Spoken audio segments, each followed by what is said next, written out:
Pakistan rangers Sindh نے intelligence معلومات کی بنیاد پر کارروائی کرتے ہوئے نیو کراچی کے علاقے 11F میں MQM لندن سیکٹر آفس کے نزدیک مارکیٹ کی ایک دکان کے اندر چھپایا گیا اسلحہ اور ایمونیشن برآمد کر لیا۔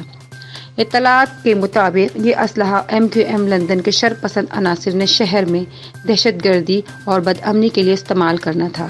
برآمد کیے گئے اسلحے میں 4 عدد SMGs بما 10 عدد میگزین، 1 عدد 223 رائفل بما 1 عدد میگزین، 1 عدد .222 رائفل بما 2 عدد میگزین، 1 عدد 45 بور ویپن بما 1 عدد میگزین، 1 عدد M16 رائفل بما 2 عدد میگزین، 1 عدد موڈیفائڈ 30 بور ویپن بما 1 عدد ٹیلیسکوپ اور 2 عدد میگزین۔